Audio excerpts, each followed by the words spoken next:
Exodus chapter 5 Bricks without straw. Afterward Moses and Aaron went to Pharaoh and said, "This is what the Lord, the God of Israel, says.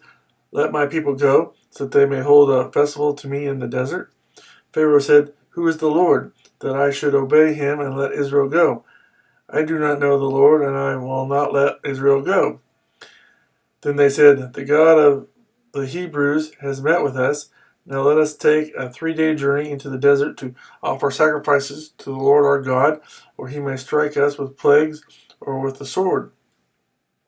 But the king of Egypt said, "Moses and Aaron, why are you taking the people away from their labor? Get back to your work."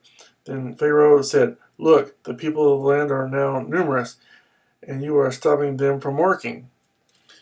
That same day Pharaoh gave his order to the slave drivers and foremen in charge of the people.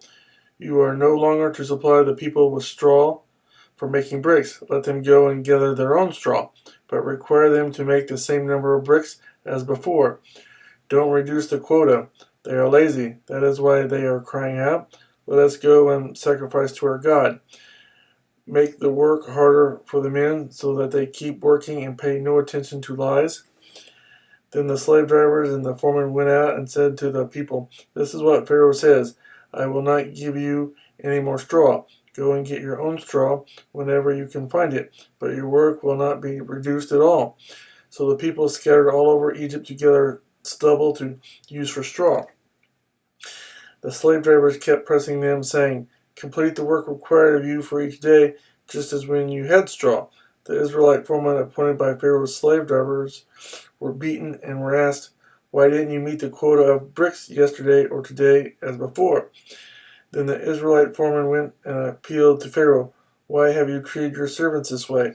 Your servants are given no straw, yet we are told, 'Make bricks.' Your servants are being beaten, but the fault is with your own people." Pharaoh said, "Lazy, that's what you are, lazy. That is why you keep saying, 'Let us go and sacrifice to the Lord.' Now get to work. You will not be given any straw, yet you must produce your full quota of bricks."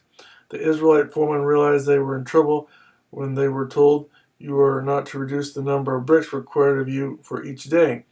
When they left Pharaoh, they found Moses and Aaron waiting to meet them, and they said, "May the Lord look upon you and judge you. You have made us a stench to Pharaoh, and his officials have put a sword in their hand to kill us." God promises deliverance. Moses returned to the Lord and said, "O Lord, why have you brought trouble upon this people?